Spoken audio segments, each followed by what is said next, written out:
Depuis l'enfance, nous percevons l'histoire comme une science exacte traitant du passé. L'Égypte ancienne, Babylone et Rome, l'empire d'Alexandre le Grand et celui de Charlemagne, le Moyen-Âge et la Réforme protestante. Des ouvrages scientifiques, des expositions de musées, des films et des romans historiques nous convainquent que l'on connaît tout sur ces périodes ainsi que sur d'autres, et que les historiens ont toutes les réponses pour quelqu'un de scrutateur.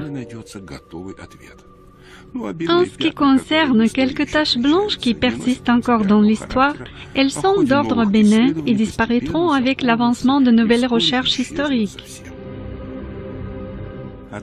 Mais si on regarde avec plus d'attention dans notre passé, on va y trouver beaucoup de bizarreries et de contradictions. Pour dire un exemple, pourquoi les peintres du Moyen-Âge, qui d'habitude étaient très méticuleux et attentifs aux détails historiques, représentaient des personnages bibliques et de l'Antiquité comme leurs contemporains? Comment les guerriers anciens pouvaient tuer leurs ennemis avec des épées en bronze, si à cette époque le bronze n'existait pas encore?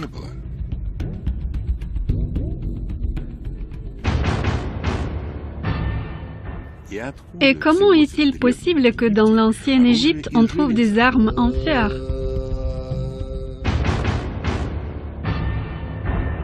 Pourquoi si peu de vestiges du début du Moyen-Âge se sont conservés contrairement au nombre important de monuments de l'Antiquité, beaucoup plus éloignés dans le temps, alors que logiquement ce devrait être le contraire?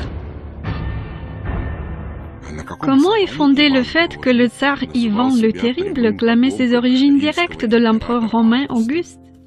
On pourrait croire que ce genre d'énigme devrait motiver les scientifiques pour des études plus sérieuses et approfondies de notre histoire, mais à ce jour ce n'est pas arrivé. C'est pourquoi forcément se pose la question. Connaissons-nous vraiment notre histoire?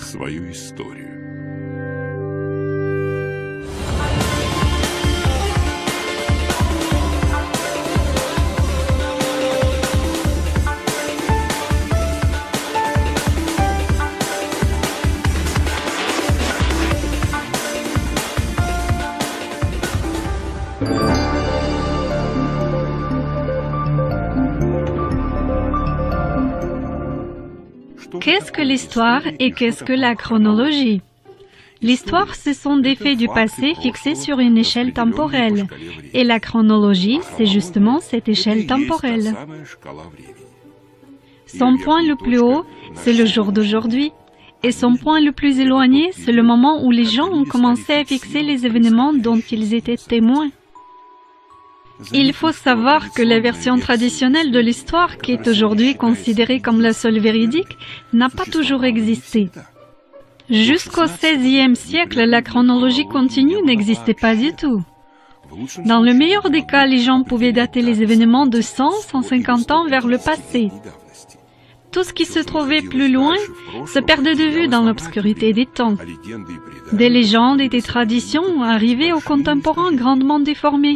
C'est pourquoi, à partir des nombreuses chroniques dispersées, il est apparu la nécessité d'établir un tableau entier et cohérent des événements les plus importants pour la civilisation humaine, commençant par l'Antiquité. Il est convenu que les bases de la chronologie ont été fondées par Eusèbe Pamphile, que l'on appelait aussi Eusèbe de Césarée au IVe siècle de notre ère, à l'époque de l'empereur romain Constantin. Malheureusement, aujourd'hui, il n'est pas possible d'étudier sa chronique dans son ensemble, car l'original n'existe que dans quelques fragments, et tout le reste ce n'est qu'une libre exposition en latin de Jérôme de Stridon. Au XIVe siècle, un historien religieux, un moine du monastère de Sophie à Constantinople, Nicéphore Calliste, a essayé d'écrire une nouvelle histoire des 3 premiers siècles de notre ère, mais il n'a rien dit de nouveau, il n'a fait que répéter ce qui a été écrit par Eusèbe Pamphile.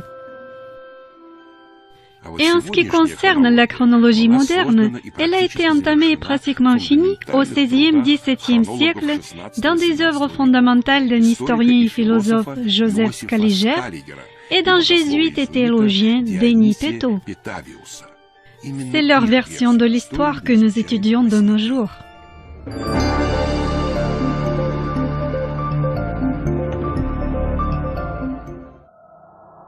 Sur quoi se base la version de la chronologie de Scaliger-Petto? Tout d'abord, sur l'interprétation des chiffres que l'on trouve dans la Bible, mais aussi sur des calculs astronomiques qui à cette époque manquaient de précision et contenaient beaucoup d'erreurs, de centaines et parfois même de milliers d'années. C'est de cette manière que sont apparues quelques dates de base sur lesquelles on a construit toute la chronologie. Prenons par exemple le jour de la création du monde, dont la date exacte a été le sujet de débat des théologiens durant des siècles. Les dates de la création du monde, c'est un matériel très intéressant que nous avons analysé. On a découvert qu'au XVIe-XVIIe siècle, il y avait plusieurs versions des dates de création du monde. Cette question n'est pas scolastique, car dans beaucoup de chroniques, c'est à partir de cette date qu'on calculait les dates d'autres événements. Il y a une dépendance directe entre la date de création du monde et la datation de beaucoup de textes, par exemple de Tite-Live, d'Hérodote ou de Thucydide. Il apparaît qu'au Moyen-Âge, il existait au moins une vingtaine de versions et les opinions sur la date de création du monde se trouvaient dans une fourchette de 3000 ans. Par conséquent, dans les datations des chroniques qui reposent sur ce mode de calcul d'années, apparaissent des variations de 3000 ans. C'est une valeur énorme. Il y a un autre point important concernant le début du calcul d'année sur lequel se base la fameuse histoire de Tite-Live. C'est l'année de la fondation de la ville de Rome. Mais dans la chronologie de Rome, il y a tellement de contradictions qu'il est difficile de trouver non seulement l'année de la fondation, mais même le siècle. Selon la version admise aujourd'hui, la ville de Rome a été fondée au 8e siècle avant notre ère par les frères jumeaux Romulus et Rémus, qui ont été nourris par le lait d'une louve du Capitole, le symbole de cette ville.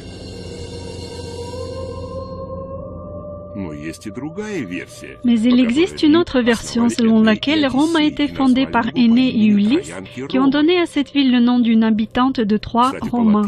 D'ailleurs, c'est de cette manière que ce nom s'écrit en latin, Roma.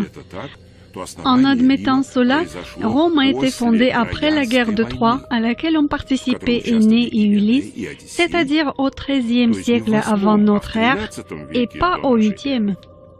Comment faire concorder ces deux versions? Logiquement, soit Rome a été fondée 500 ans plus tôt, soit la guerre de Troie a eu lieu 500 ans plus tard.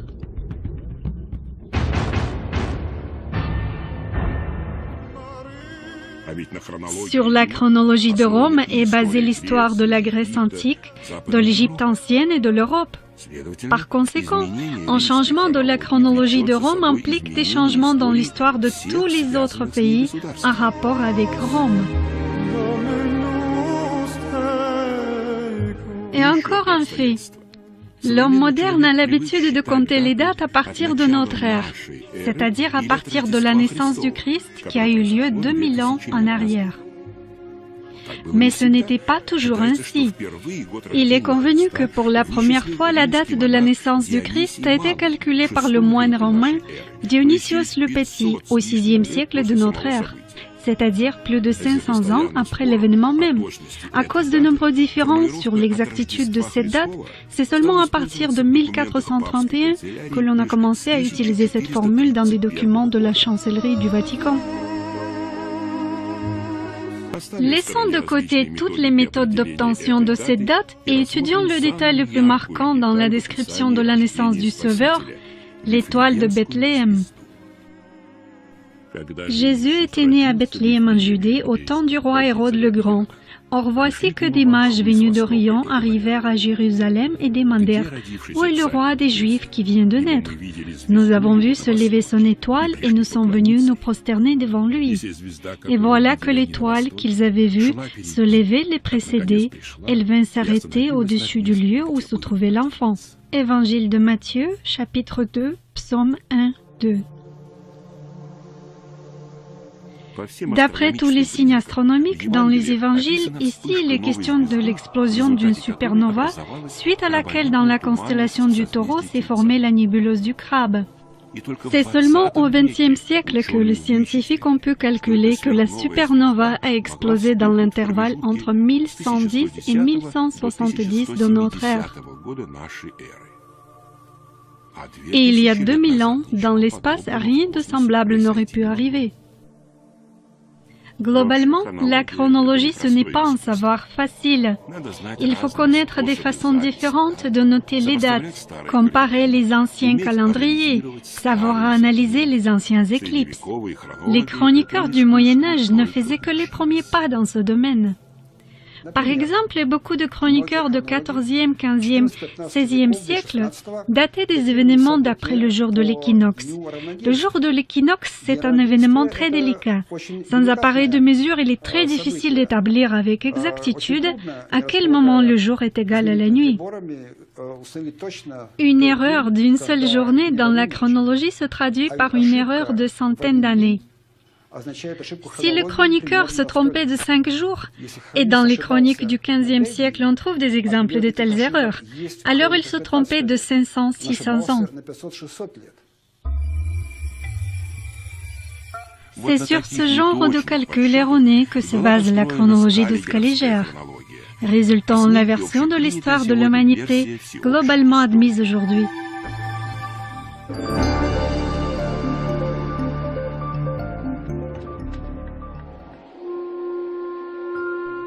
Dans sa plus grosse partie, la construction historique repose sur des sources écrites et sur des manuscrits. Mais les événements réels ont pu être reflétés de façon différente. Prenez l'exemple de différents au sujet de la date de la fondation de Rome.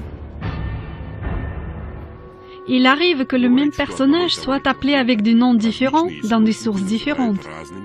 Souvent, la chronique est une version d'un événement écrite de nombreuses années ou même de nombreux siècles plus tard. Alors quand on lit qu'en telle année Gengis Khan a conquis la moitié du monde, ça ne veut pas dire que c'est le témoin de cet événement qui a écrit cela.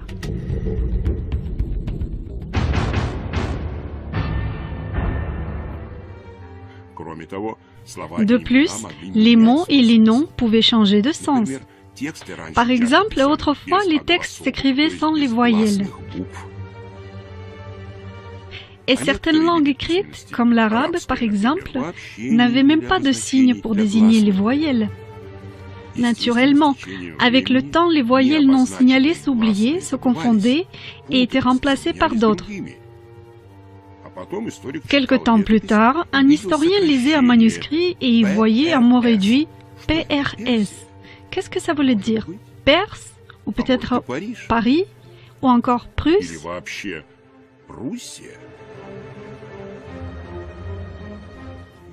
Aussi, prenons Naples, ou la ville nouvelle, qui est mentionnée dans des chroniques anciennes, parfois comme Naples en Italie, parfois comme Carthage, ce qui veut dire aussi ville nouvelle.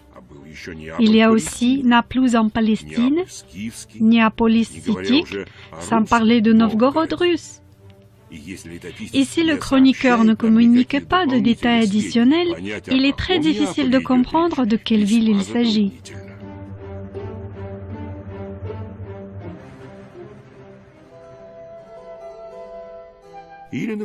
Ou par exemple les noms. Dans un texte est mentionné un certain Charles. En anglais, c'est Charles. En français, ça se prononce Charles. En espagnol, Carlos.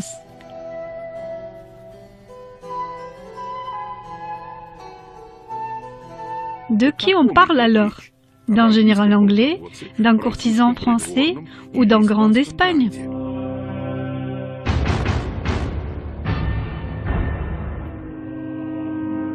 L'interprétation juste a aussi une grande importance dans la datation des textes anciens, ce qui n'est pas toujours de règle. Par exemple, jusqu'à nos jours, s'est conservé un grand nombre de listes de pharaons d'Égypte qui ne contiennent que des noms. Les dates et les actions n'y figurent pas. De plus, on n'est pas sûr qu'ils étaient tous des pharaons et non pas des dignitaires. En se basant sur ces noms, les égyptologues ont établi des dynasties innombrables, en accordant les durées de règne de façon très approximative et arbitraire, comptant 3 pharaons par siècle. En d'autres termes, les égyptologues se sont entendus pour croire que c'étaient tous des pharaons et que chaque pharaon a régné durant 33 ans. Voilà l'approche scientifique, entre guillemets. Globalement, cette attitude envers la chronologie s'est conservée jusqu'à nos jours. Aujourd'hui, dans la plupart des cas, les historiens se réfèrent à des tableaux créés avant eux, sans les vérifier, sans comprendre le fond, ni comment les dates sont arrivées dans ces tableaux. Mais ils savent qu'avec ces chiffres, on peut sortir un contenu pour un politicien qui a besoin de faire un discours,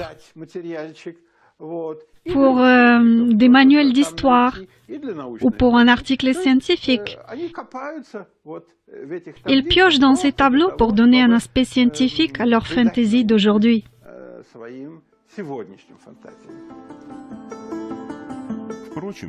Quoi qu'il en soit, malgré le fait que la majorité des textes sur l'Égypte ancienne soient écrits en grec, pour le moins ils existent bien. Et en ce qui concerne l'histoire de l'Inde, dans ce cas, il n'y a aucun document historique auquel on pourrait attribuer une datation absolue.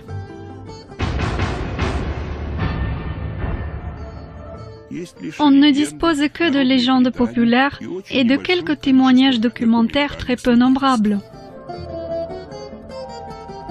Pour reconstruire l'histoire de l'Inde ancienne, on ne peut s'appuyer que sur les œuvres des historiens grecs et des voyageurs arabes, qui souvent ne pouvaient même pas décrire l'emplacement exact de l'Inde en la confondant avec l'Afrique ou même avec l'Italie.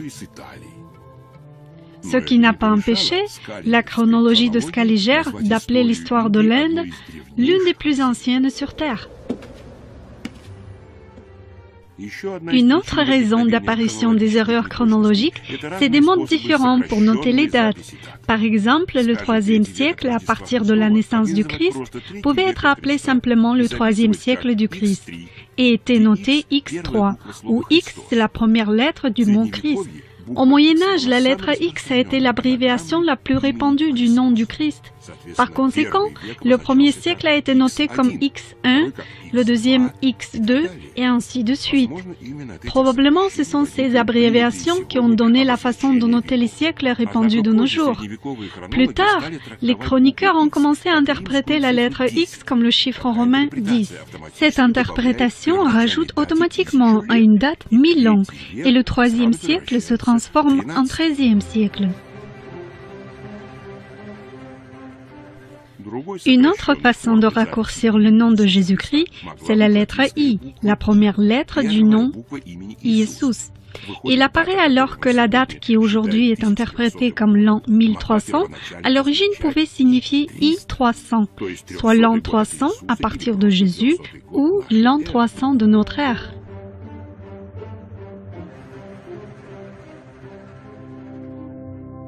Voici un exemple, un timbre de l'éditeur Louis Elsevier qui aurait été daté de 1595. Cet exemple est intéressant car ici la date est notée avec des chiffres arabes et romains. Une autre date sur la gravure d'Albrecht Dürer parle aussi, 1524. Nous pouvons voir que le premier symbole est séparé du reste par 2 points et que c'est clairement la lettre I avec point au-dessus. En d'autres mots, pour désigner le I du nom Iesous. C'est ce genre d'interprétation erronée qui a conduit au changement de l'histoire ancienne des peuples. Sur papier, bien sûr. Mais justement, ce sont ces sources écrites d'après lesquelles on étudie aujourd'hui l'histoire mondiale. Les cartes médiévales méritent aussi une attention particulière. Nous sommes habitués à ce que sur les cartes, l'Est est situé à droite, l'Ouest à gauche, le Nord en haut et Sud en bas. Mais ce n'était pas toujours ainsi. Beaucoup de cartes du Moyen-Âge sont retournées et sur ces cartes, l'Ouest est situé à droite et l'Est à gauche. C'est de quoi ont l'air les cartes marines de l'Atlas de Pietro Visconti, datées du XIVe siècle. Prenons la carte de la mer Noire. Ici, le nord est en bas, le sud est en haut, et la péninsule de Crimée est présentée tête en bas. Voici la carte de la Méditerranée. L'est est à gauche et l'ouest à droite.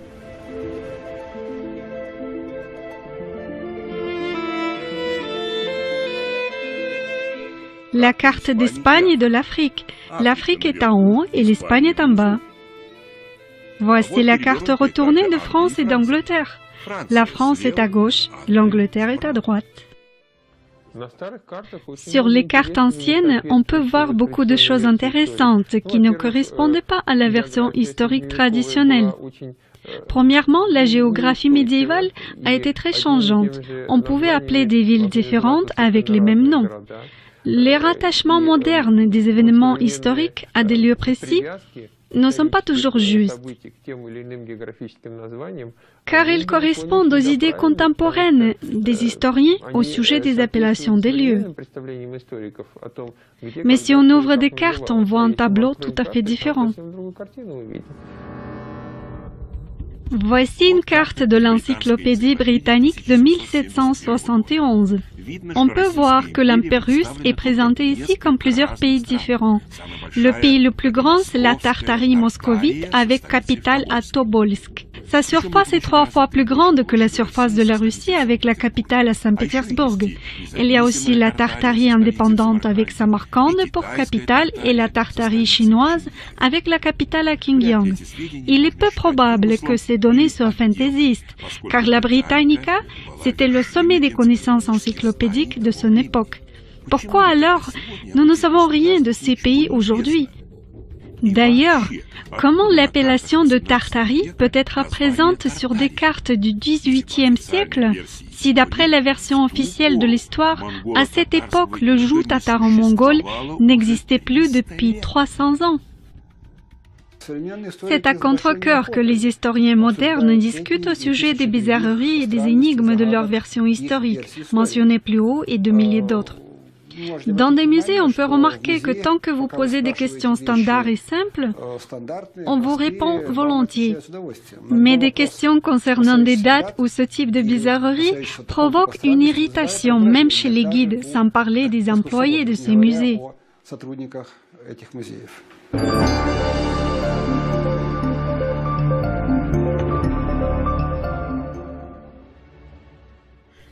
Aujourd'hui, dans des musées, dans des galeries d'art et dans des collections privées sont conservés beaucoup d'artefacts qui serviraient de preuve la version de l'histoire mondiale en vigueur. Par exemple, il y a beaucoup d'objets en bronze qu'on attribue traditionnellement à l'âge de bronze. Les historiens ne sont nullement confus par le fait que justement à cet âge de bronze, on ne pouvait pas encore fabriquer le bronze, car le bronze est un alliage de cuivre et de l'étain. Et on a découvert l'étain seulement au Moyen Âge. Puisque le bronze ne pouvait pas apparaître avant l'étain, se pose la question, comment et quand ont été fabriqués ces objets?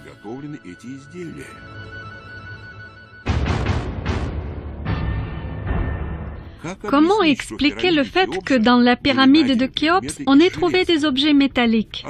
D'où sort le fer dans l'ancienne Égypte? Les historiens campent sur leur position en disant que ce fer de météorite serait tombé du ciel. Probablement, de temps à autre en Égypte, on pouvait en effet trouver des météorites contenant du fer. Mais les recherches effectuées au XXe siècle affirment que ce fer a été élaboré de façon industrielle. Des trouvailles semblables ont été faites dans le tombeau de Toutankhamon. Sur la momie du pharaon qui aurait vécu au XIVe siècle d'avant notre ère, on a trouvé des poignards en or et en fer. Une énigme de plus parmi maintes autres. Il est connu que le verre est un matériel amorphe qui se cristallise en l'espace de 5-6 siècles et devient opaque et trouble. D'ailleurs, c'est la raison pour laquelle on est en train de perdre les célèbres vitrages de la cathédrale de Reims en France. Comment expliquer alors que des récipients en verre qui auraient été fabriqués 5, 10 ou même 15 siècles en arrière, d'après les affirmations des historiens, n'ont pas perdu leur aspect d'origine? Il se peut qu'il n'y ait aucune énigme. Tout simplement, l'âge de ces objets est surestimé. Dans ce cas, les choses s'expliquent. Je pense que l'histoire manque de logique. Je dirais qu'aujourd'hui, il faut enseigner l'histoire, comme d'ailleurs beaucoup d'autres matières sociales, en y intégrant la logique. Vous savez, dans l'ancienne école, encore dans la première moitié du XXe siècle, il existait une matière spéciale, la logique. Malheureusement, aujourd'hui, on ne l'enseigne plus. Moi, je la remettrai en place et je ferai en sorte que la logique soit intégrée dans l'histoire au lieu d'être bafouée.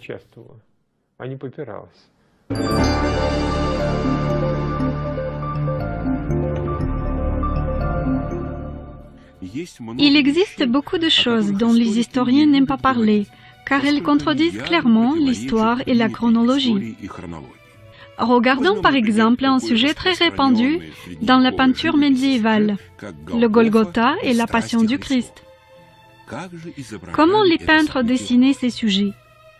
Il apparaît qu'ils étaient convaincus que la Palestine était verdoyante et que Jérusalem était située au bord d'un grand fleuve ou d'un détroit. Voici la cathédrale du Saint-Laurent à Nuremberg. Sur une des toiles, on voit la descente du Sauveur de la croix. Regardez, on peut bien voir un large fleuve bleu et des collines.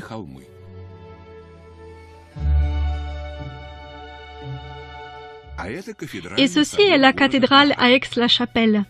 Sur ce tableau, on peut également voir des grands arbres en longues branches et un détroit ou un grand fleuve.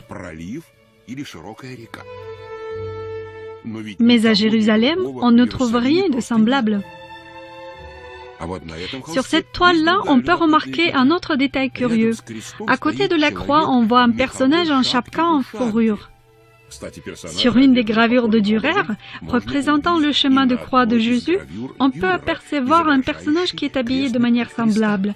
Cet homme porte aussi une chapka et un manteau chaud en plus. Quel a été le climat de Jérusalem d'après l'opinion des peintres médiévaux?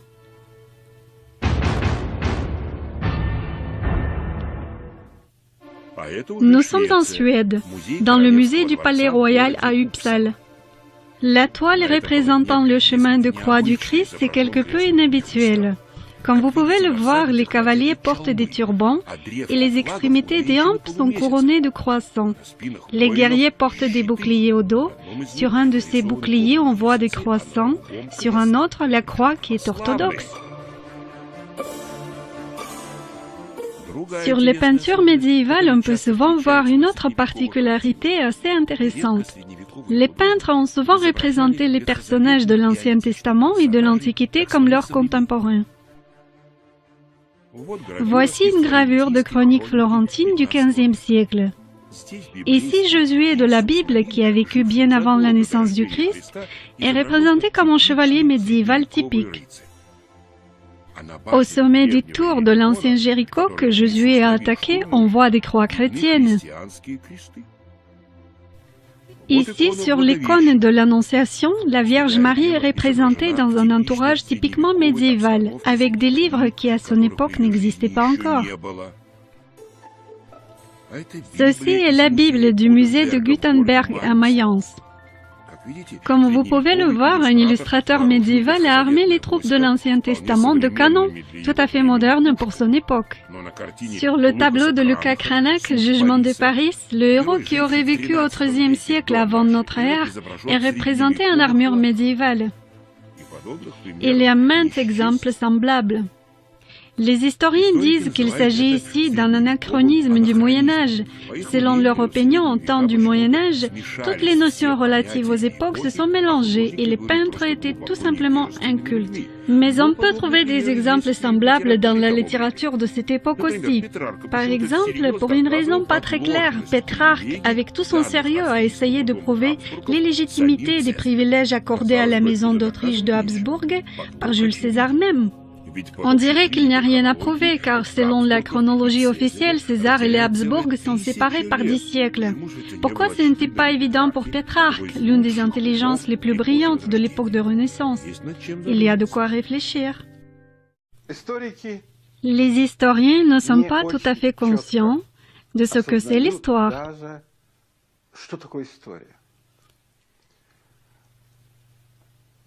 Ils ne font pas vraiment la différence entre des faits réels du passé qui n'est plus à notre portée, qui aujourd'hui n'est disponible que dans des mémoires ou dans des artefacts,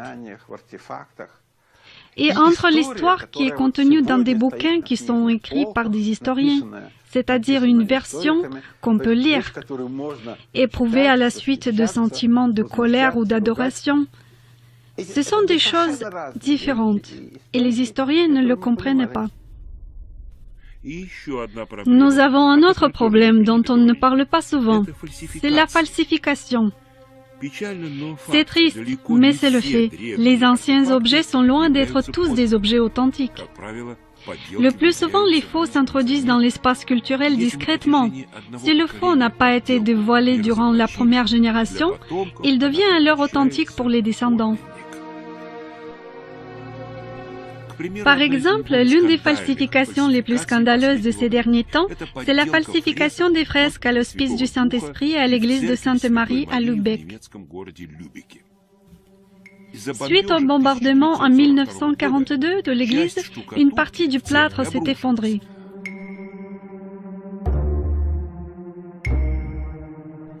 Sous ce plâtre sont apparues des peintures du XIIIe siècle. En 1948, après la guerre, on a décidé de restaurer ces fresques et pour cela on a engagé un certain Dietrich Fey, qui avait déjà un casier pour la falsification d'œuvres d'art. Fey a ensuite engagé un assistant, Lothar Malskat, qui était également un grand spécialiste des faux. Après la fin des travaux, Fey et Malskat ont déclaré que dans une partie de l'église, ils ont réussi à découvrir des peintures anciennes qui étaient cachées sous des couches plus récentes.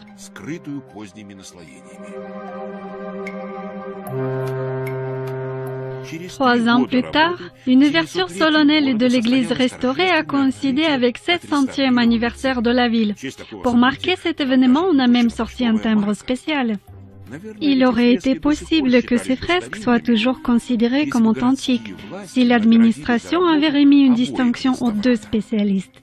Mais seul Dietrich Fey a été récompensé et Malskat n'a rien reçu. Il s'est vexé et a avoué en public qu'à la demande de Fey, il a enlevé les fresques du XIIIe siècle et refait des nouvelles par-dessus, d'après des photos conservées. Une commission spéciale a étudié les fresques et s'est prononcée sur le mensonge de Malskat. Quand le restaurateur virtuose a demandé aux membres de la commission de regarder plus attentivement les visages des saints, la commission s'est écriée. Les saints avaient les visages de Gengis Khan,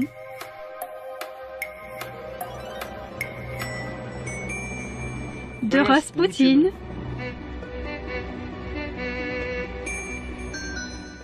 de Marlène Dietrich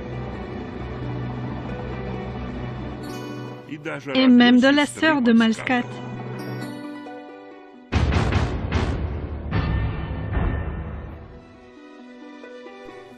Le scandale a pris l'ampleur et la commission a découvert d'autres chefs-d'œuvre des restaurateurs, en particulier des faux de fresques dans l'église de Sainte-Catherine, toujours à Lübeck. À ce sujet, on a appris que Malskat n'avait même pas enlevé les anciennes fresques, mais qu'il a simplement dessiné les nouvelles par-dessus. Plus tard, on n'a pas réussi à restaurer ces anciennes peintures du XIIIe siècle. Les fresques ont été détruites de façon irrémédiable. Ici, une question légitime se pose. Dans quelle mesure peut-on avoir confiance en l'ancienneté des peintures murales ? Si les fresques de Lübeck ont été perdues en 500 ans, comment faire avec les datations des autres fresques qui seraient encore plus anciennes? Et combien de faux sont toujours considérés comme des authentiques?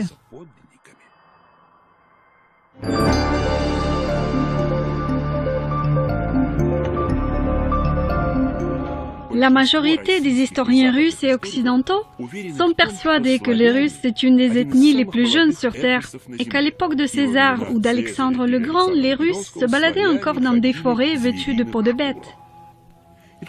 Ici, nous avons envie de rappeler l'existence des Étrusques. On sait que les Étrusques ont habité sur le territoire de Rome actuel avant qu'elle n'ait été fondée.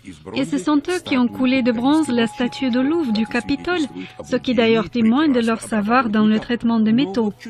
Il est tout de même étrange qu'après avoir laissé de nombreux textes gravés, de jolis objets, des statues et même des villes bien fortifiées telles que Capoue, Florence, Bologne, les Étrusques ont sombré dans l'inconnu. En ce qui concerne les textes laissés, de nombreuses générations de scientifiques auraient travaillé là-dessus sans résultat. Il existe même un proverbe en italien, Etrusca non ligatur, ce qu'on peut traduire comme l'étrusque est illisible.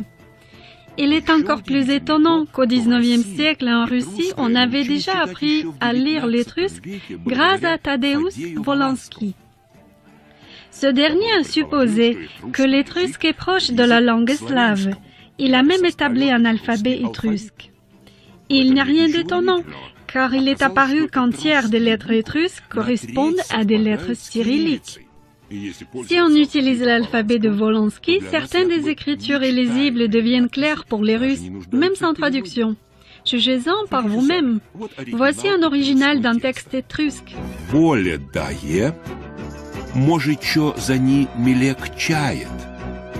Et voici l'adaptation évidente. J'accorde ma volonté, peut-être mon bien-aimé le veut, entre parenthèses, l'attend. Ça veut dire que l'étrusque pourrait bien être une forme de langue slave qui serait apparue et se serait répandue bien avant la fondation de Rome.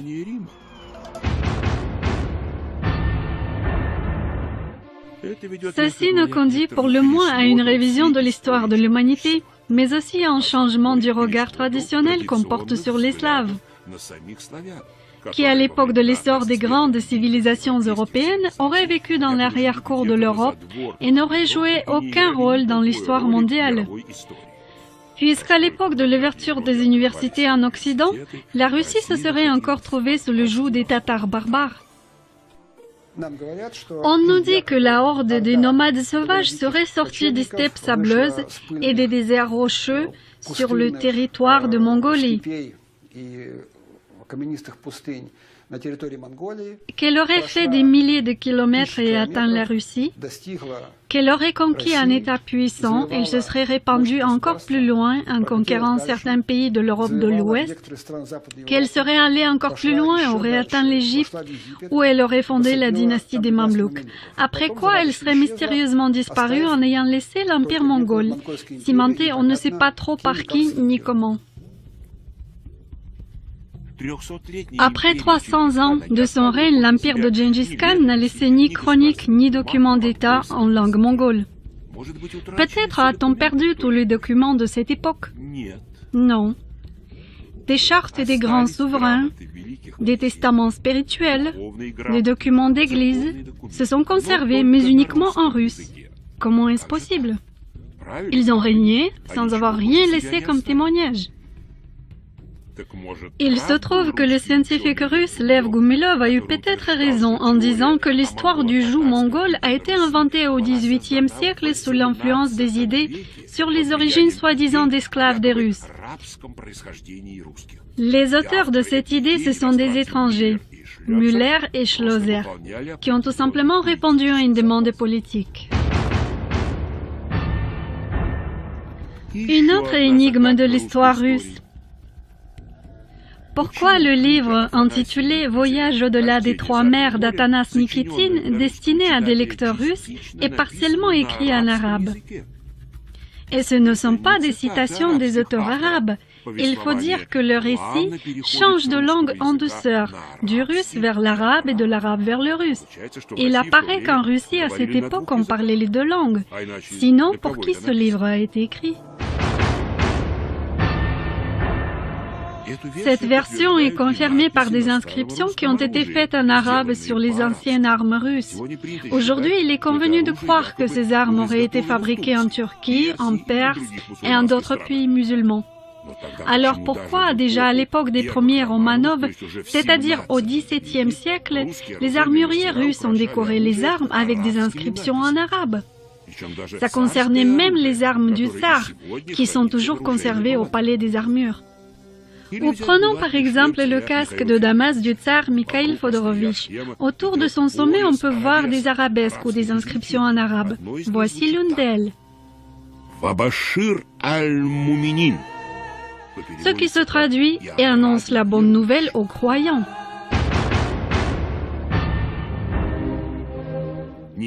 Beaucoup de mystères sont liés à des tsars russes. Par exemple, on croit qu'au temps d'Ivan le Terrible, la Russie était un État faible et n'avait pas d'influence sur ses pays voisins. Mais voilà un fait intéressant. Jusqu'à nos jours, dans certains musées européens sont conservées des lettres d'Ivan le Terrible à des souverains européens. Leur ton est stupéfiant. Voici un extrait d'une lettre d'Ivan le Terrible adressée au roi de Suède Gustave Ier, dont l'original est conservé dans des archives suédoises. Tu es d'origine plébéienne et non royale. Quand les gouverneurs de Novgorod, au nom du grand monarque et tsar russe, enverront leur ambassadeur à Gustave, à ce moment Gustave, le roi de Suède et des Goths, devra baiser la croix devant cet ambassadeur. Il ne peut être que tu puisses t'adresser à nous en contournement de nos gouverneurs. On peut voir qu'Ivan le Terrible ne considérait pas du tout comme son égal le roi de Suède. En lisant plus loin, quant au roi Magnus, à qui nous avons attribué des villes, avec l'aide de Dieu, nous disposons de tout dans notre patrimoine et sommes libres de récompenser qui nous voulons.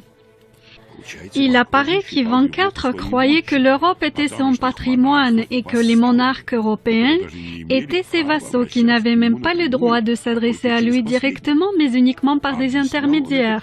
Il expliquait ça ainsi: nous descendons d'Auguste César même. Peut-être cet exemple était unique et en rapport avec le fait que Gustave n'était pas un roi héréditaire mais élu. Regardons une autre lettre d'Ivan IV adressée à un autre monarque européen, à Élisabeth Ier d'Angleterre. La lettre est conservée dans les archives de Londres. Ici, le tsar Ivan se fait appeler respectueusement « nous » et s'adresse à la reine d'Angleterre avec dédain, en la tutoyant, et à la fin, il l'appelle même une fille vulgaire.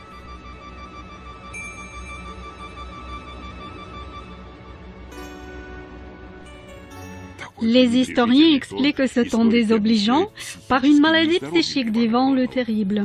Pourquoi alors les monarques européens reconnaissaient-ils son pédigré? Pouvait-il en effet être le descendant de l'empereur Auguste? Ils sont quand même séparés par 1500 ans, ou par moins d'années que ça.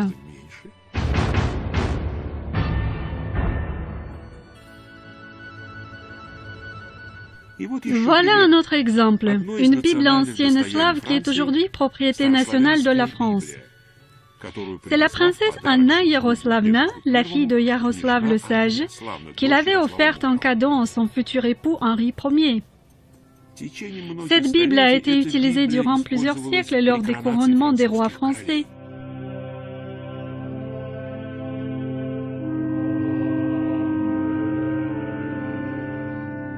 Pourquoi une Bible slave est-elle devenue une relique de famille des rois catholiques? Il faut dire que Henri Ier s'est déplacé en personne vers la frontière pour accueillir sa fiancée. Pour le roi français, ce mariage était plus honorable que pour la princesse russe.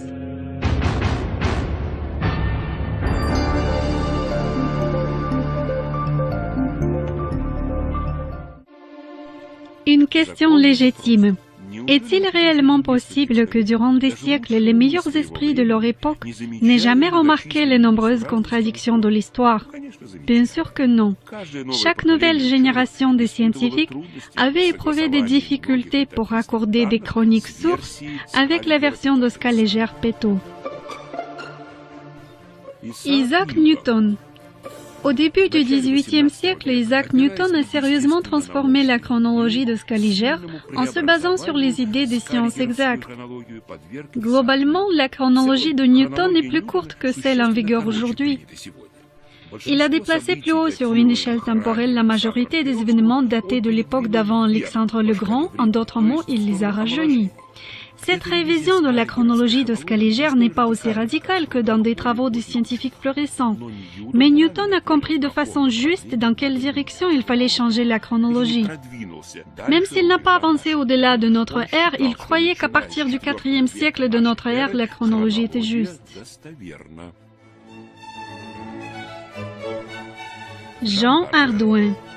Déjà en 1690, le directeur de la Bibliothèque royale française, professeur de théologie Jean Hardouin, a affirmé que la majorité des ouvrages antiques étaient des faux écrits par des moines au XIIIe siècle.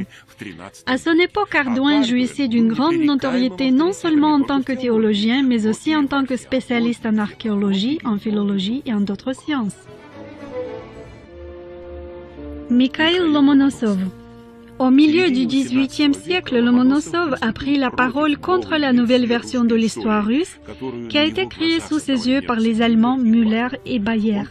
Il a soumis à une critique rude une dissertation de Müller qui venait de paraître au sujet de l'origine du nom et du peuple russe. Il a également déprécié les travaux de Bayer sur l'histoire russe.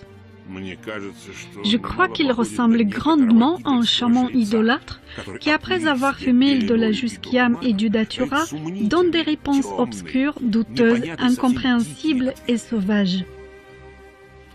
Ainsi a commencé la bataille pour l'histoire russe. Robert Baldauf. Un philologue allemand du XIXe siècle, Robert Baldauf, en étudiant la poésie antique d'Homère, de Sophocle et d'Aristote, a découvert que le style de ses œuvres ressemblait beaucoup au style des troubadours du Moyen-Âge. Et dans le latin d'Horace, on voit l'influence des langues italiennes et allemandes. Baldauf est arrivé à la conclusion que tous ces auteurs antiques étaient en réalité des humanistes italiens de l'époque de la Renaissance. Theodor Mommsen. Un historien allemand du XIXe siècle, Theodor Mommsen a été un des plus grands représentants du courant scientifique qui a été nommé l'hypercriticisme. Mommsen a écrit au sujet des contradictions flagrantes dans la chronologie romaine. C'est lui qui a attiré l'attention sur le fait que la datation de la fondation de Rome, selon les sources, différait de 500 ans. Nikolai Morozov. Le destin de Nikolai Alexandrovitch Morozov n'a pas été simple. À l'âge de 20 ans, Morozov a adhéré à l'organisation anarchiste russe Volonté du peuple. En 1881, il a été condamné à la réclusion en perpétuité dans la forteresse d'Oreshek. À cet endroit, il a étudié seul la chimie, la physique, l'astronomie, les maths et l'histoire.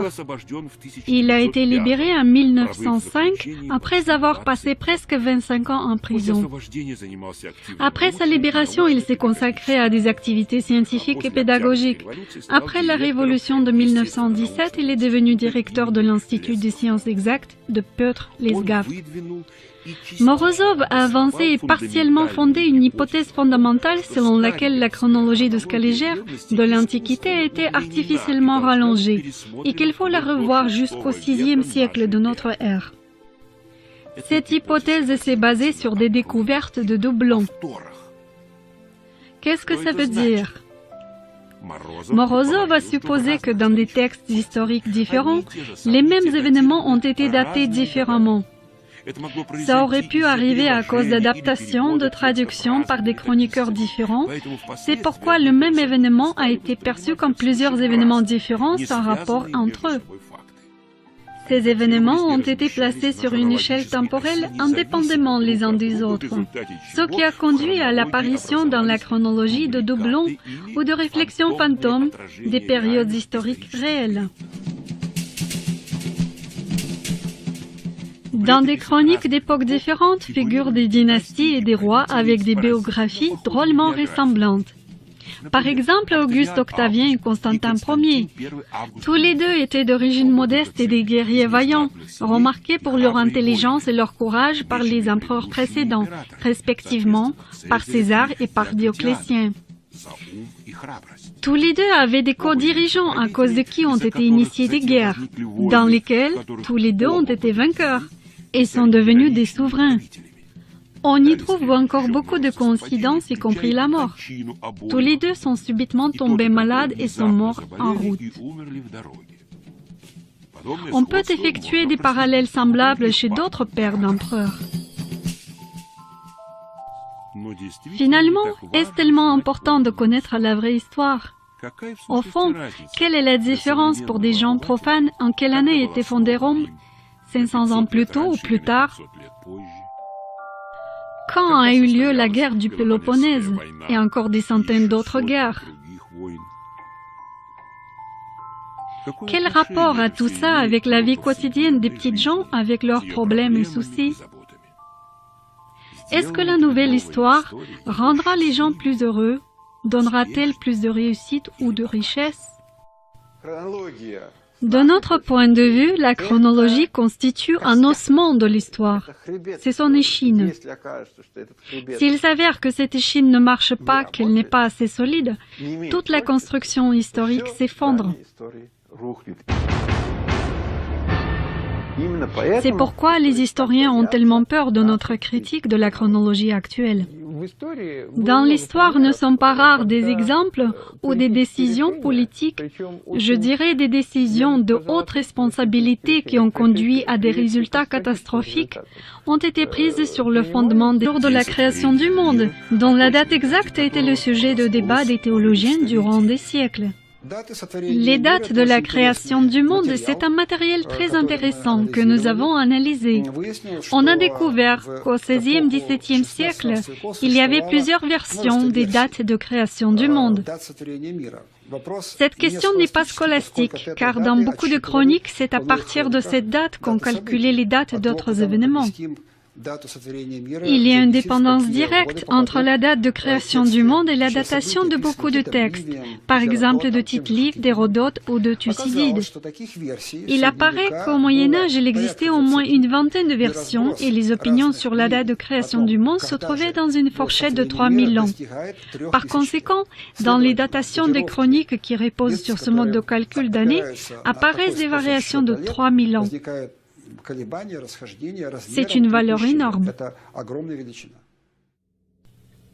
Il y a un autre point important concernant le début du calcul d'année sur lequel se base la fameuse histoire de Tite-Live. C'est l'année de la fondation de la ville de Rome. Mais dans la chronologie de Rome, il y a tellement de contradictions qu'il est difficile de trouver non seulement l'année de la fondation, mais même le siècle. Selon la version admise aujourd'hui, la ville de Rome a été fondée au 8e siècle avant notre ère par les frères jumeaux Romulus et Rémus qui ont été nourris. Mais si on regarde avec plus d'attention dans notre passé, on va y trouver beaucoup de bizarreries et de contradictions. Pour dire un exemple, pourquoi les peintres du Moyen-Âge, qui d'habitude étaient très méticuleux et attentifs aux détails historiques, représentaient des personnages bibliques et de l'Antiquité comme leurs contemporains? Comment les guerriers anciens pouvaient tuer leurs ennemis avec des épées en bronze, si à cette époque le bronze n'existait pas encore?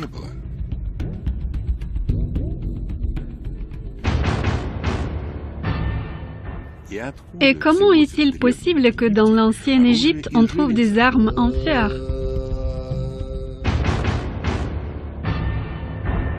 Pourquoi si peu de vestiges du début du Moyen-Âge se sont conservés contrairement au nombre important de monuments de l'Antiquité, beaucoup plus éloignés dans le temps, alors que logiquement ce devrait être le contraire? Comment est fondé le fait que le tsar Ivan le Terrible clamait ses origines directes de l'empereur romain Auguste? On pourrait croire que ce genre d'énigme devrait motiver les scientifiques pour des études plus sérieuses et approfondies de notre histoire, mais à ce jour ce n'est pas arrivé. C'est pourquoi forcément se pose la question. Connaissons-nous vraiment notre... et même de la sœur de Malskat?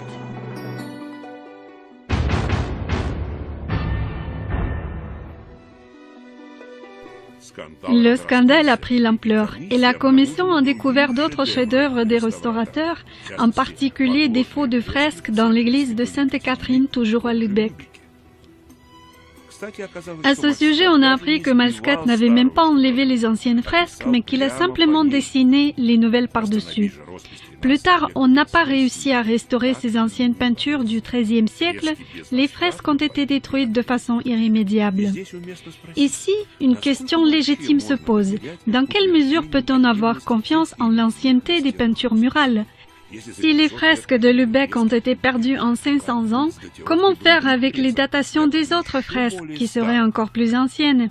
Et combien de faux sont toujours considérés comme des authentiques?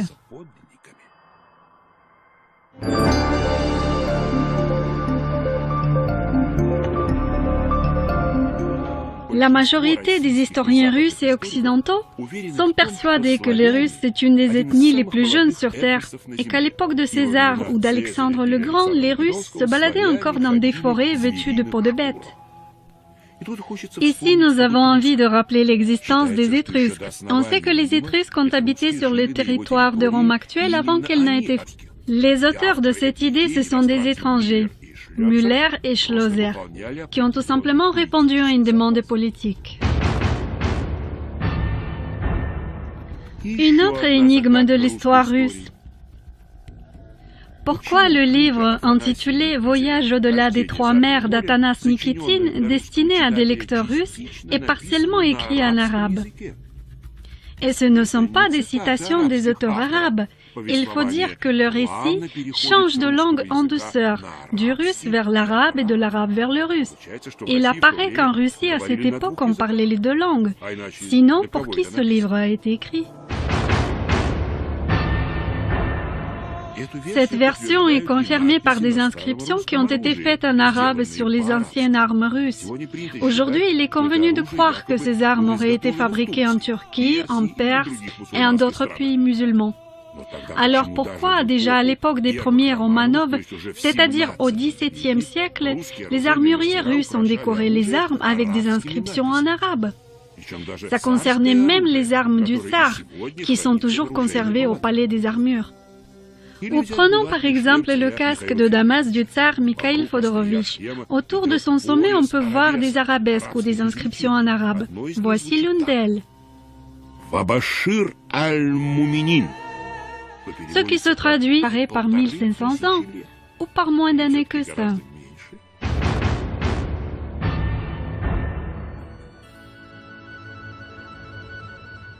Voilà un autre exemple, une Bible ancienne slave qui est aujourd'hui propriété nationale de la France. C'est la princesse Anna Yaroslavna, la fille de Yaroslav le Sage, qui l'avait offerte en cadeau à son futur époux Henri Ier. Cette Bible a été utilisée durant plusieurs siècles lors des couronnements des rois français.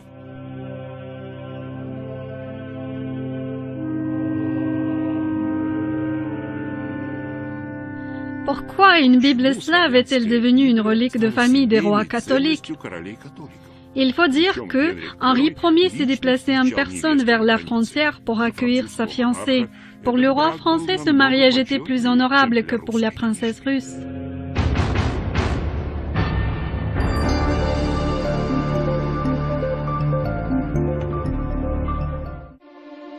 Une question légitime.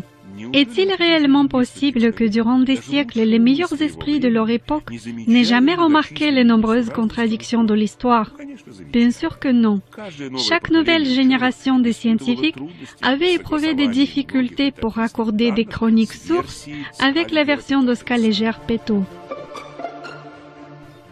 Isaac Newton en haut et l'Espagne est en bas. Voici la carte retournée de France et d'Angleterre. La France est à gauche, l'Angleterre est à droite. Sur les cartes anciennes, on peut voir beaucoup de choses intéressantes qui ne correspondent pas à la version historique traditionnelle. Premièrement, la géographie médiévale a été très changeante. On pouvait appeler des villes différentes avec les mêmes noms. Les rattachements modernes des événements historiques à des lieux précis ne sont pas toujours justes, car ils correspondent aux idées contemporaines des historiens au sujet des appellations des lieux. Mais si on ouvre des cartes, on voit un tableau tout à fait différent. Voici une carte de l'Encyclopédie britannique de 1771. On peut voir que l'Empire russe est présenté ici comme plusieurs pays différents. Le pays le plus grand, c'est la Tartarie moscovite avec capitale à Tobolsk. Sa surface est 3 fois plus grande que la surface de la Russie avec la capitale à Saint-Pétersbourg. Il y a aussi la Tartarie indépendante avec Samarcande pour capitale et la Tartarie chinoise avec la capitale à Qingyang. Il est peu probable que ces données soient fantaisistes, car la Britannica, c'était le sommet des connaissances encyclopédiques de son époque.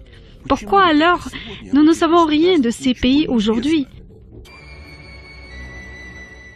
Par exemple, il y a beaucoup d'objets en bronze qu'on attribue traditionnellement à l'âge de bronze.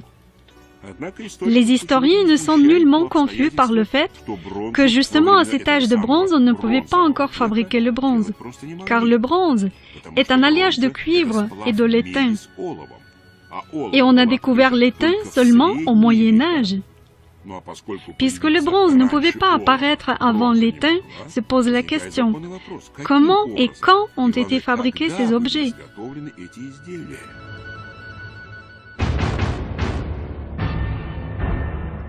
Comment expliquer le fait que dans la pyramide de Khéops, on ait trouvé des objets métalliques? D'où sort le fer dans l'ancienne Égypte? Les historiens campent sur leur position en disant que ce fer de météorite serait tombé du ciel. Probablement, de temps à autre en Égypte, on pouvait en effet trouver des météorites contenant du fer.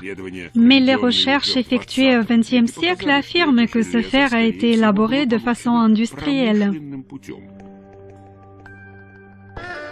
Des trouvailles semblables ont été faites dans le tombeau de Toutankhamon. Sur la momie du pharaon qui aurait vécu au XIVe siècle d'avant notre ère, on a trouvé des poignards en or et en fer.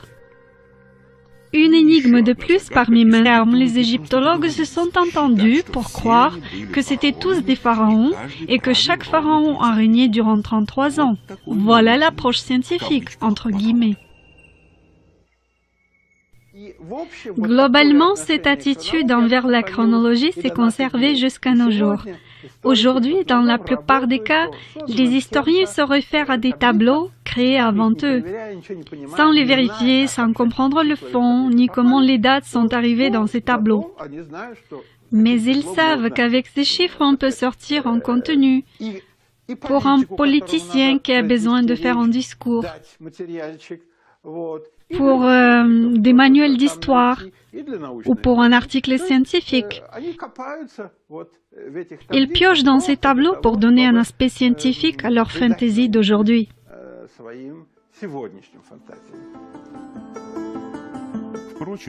Quoi qu'il en soit, malgré le fait que la majorité des textes sur l'Égypte ancienne soient écrits en grec, pour le moins ils existent bien. Et en ce qui concerne l'histoire de l'Inde, dans ce cas, il n'y a aucun document historique auquel on pourrait attribuer une datation absolue.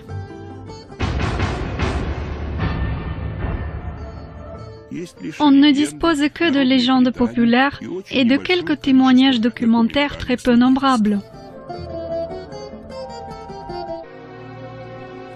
Par exemple, l'une des falsifications les plus scandaleuses de ces derniers temps, c'est la falsification des fresques à l'Hospice du Saint-Esprit et à l'église de Sainte-Marie à Lübeck. Suite au bombardement en 1942 de l'église, une partie du plâtre s'est effondrée.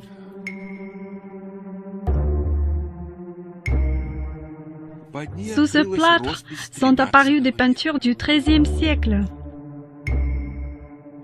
En 1948, après la guerre, on a décidé de restaurer ces fresques et pour cela on a engagé un certain Dietrich Fey, qui avait déjà un casier pour la falsification d'œuvres d'art.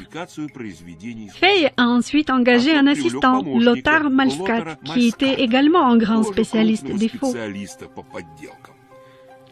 Après la fin des travaux, Fey et Malskat ont déclaré que dans une partie de l'église, ils ont réussi à découvrir des peintures anciennes qui étaient cachées sous des couches plus récentes.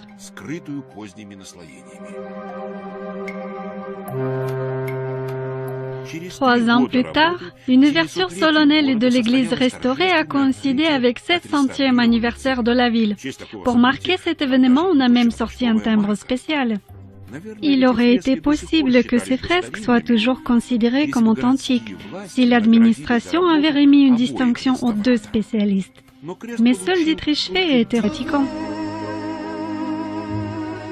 Laissons de côté toutes les méthodes d'obtention de cette date et étudions le détail le plus marquant dans la description de la naissance du Sauveur, l'étoile de Bethléem.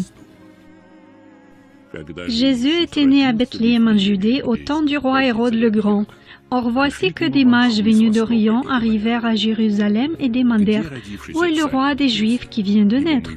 Nous avons vu se lever son étoile et nous sommes venus nous prosterner devant lui. Et voilà que l'étoile qu'ils avaient vue se lever les précédait. Elle vint s'arrêter au-dessus du lieu où se trouvait l'enfant. Évangile de Matthieu, chapitre 2, psaume 1, 2. D'après tous les signes astronomiques dans les évangiles, ici il est question de l'explosion d'une supernova, suite à laquelle dans la constellation du Taureau s'est formée la nébuleuse du Crabe. C'est seulement au XXe siècle que les scientifiques ont pu calculer que la supernova a explosé dans l'intervalle entre 1110 et 1170 de notre ère. Et il y a 2000 ans, dans l'espace, rien de semblable n'aurait pu arriver.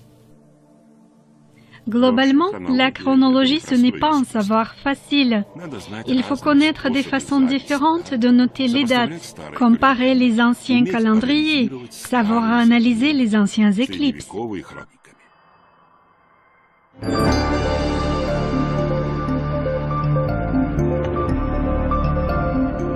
La majorité des historiens russes et occidentaux sont persuadés que les Russes c'est une des ethnies les plus jeunes sur Terre et qu'à l'époque de César ou d'Alexandre le Grand, les Russes se baladaient encore dans des forêts vêtues de peaux de bêtes. Ici, nous avons envie de rappeler l'existence des Étrusques. On sait que les Étrusques ont habité sur le territoire de Rome actuel avant qu'elle n'ait été fondée. Et ce sont eux qui ont coulé de bronze la statue de Louvre du Capitole, ce qui d'ailleurs témoigne de leur savoir dans le traitement des métaux. Il est tout de même étrange qu'après avoir laissé de nombreux textes gravés, de jolis objets, des statues et même des villes bien fortifiées telles que Capoue, Florence, Bologne, les Étrusques ont sombré dans l'inconnu. En ce qui concerne les textes laissés, de nombreuses générations de scientifiques auraient travaillé là-dessus sans résultat. Il existe même un proverbe en italien, Etrusca non ligatur, ce qu'on peut traduire comme l'étrusque est illisible. Il est encore plus étonnant qu'au XIXe siècle en Russie, on avait déjà appris à lire l'étrusque grâce à Tadeusz Wolski.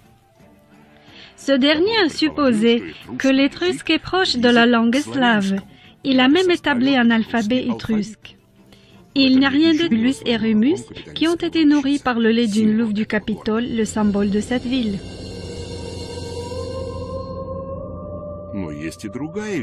Mais il existe une autre version selon laquelle Rome a été fondée par Énée et Ulysse, qui ont donné à cette ville le nom d'une habitante de Troie, Roma. D'ailleurs, c'est de cette manière que ce nom s'écrit en latin, Roma. En admettant cela, Rome a été fondée après la guerre de Troie, à laquelle ont participé Énée et Ulysse, c'est-à-dire au XIIIe siècle avant notre ère, et pas au VIIIe. Comment faire concorder ces deux versions? Logiquement, soit Rome a été fondée 500 ans plus tôt, soit la guerre de Troie a eu lieu 500 ans plus tard.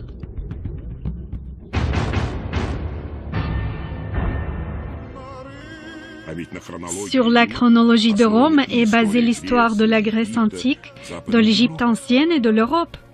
Par conséquent, un changement de la chronologie de Rome implique des changements dans l'histoire de tous les autres pays en rapport avec Rome. Et encore un fait. L'homme moderne a l'habitude de compter les dates à partir de notre ère, c'est-à-dire à partir de la naissance du Christ qui a eu lieu 2000 ans en arrière. Mais ce n'était pas toujours ainsi. Ils pouvaient tuer leurs ennemis avec des épées en bronze, si à cette époque le bronze n'existait pas encore.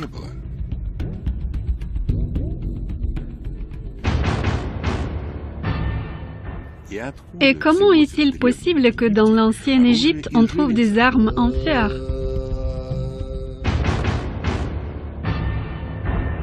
Pourquoi si peu de vestiges du début du Moyen-Âge se sont conservés contrairement au nombre important de monuments de l'Antiquité, beaucoup plus éloignés dans le temps, alors que logiquement ce devrait être le contraire? Comment est fondé le fait que le tsar Ivan le Terrible clamait ses origines directes de l'empereur romain Auguste? On pourrait croire que ce genre d'énigme devrait motiver les scientifiques pour des études plus sérieuses et approfondies de notre histoire, mais à ce jour ce n'est pas arrivé. C'est pourquoi forcément se pose la question. Connaissons-nous vraiment notre histoire?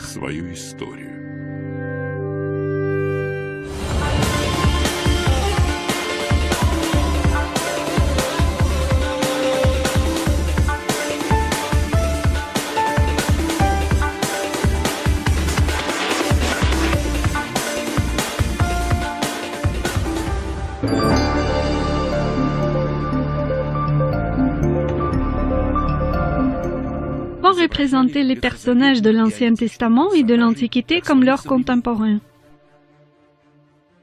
Voici une gravure de chronique florentine du XVe siècle.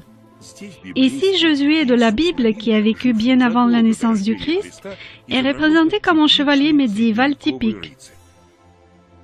Au sommet du tour de l'ancien Jéricho que Josué a attaqué, on voit des croix chrétiennes. Ici, sur l'icône de l'Annonciation, la Vierge Marie est représentée dans un entourage typiquement médiéval, avec des livres qui à son époque n'existaient pas encore. Ceci est la Bible du musée de Gutenberg à Mayence. Comme vous pouvez le voir, un illustrateur médiéval a armé les troupes de l'Ancien Testament de canons, tout à fait modernes pour son époque. Sur le tableau de Lucas Cranach, Jugement de Paris, le héros qui aurait vécu au XIIIe siècle avant notre ère est représenté en armure médiévale. Il y a maints exemples semblables. Les historiens disent qu'il s'agit ici d'un anachronisme du Moyen-Âge. Selon leur opinion, au temps du Moyen-Âge, toutes les notions relatives aux époques se sont mélangées et les peintres étaient tout simplement incultes. Mais on peut trouver des exemples semblables dans la littérature de cette époque aussi. Par exemple, pour une raison pas très claire, Pétrarque, avec tout son sérieux, a essayé de prouver l'illégitimité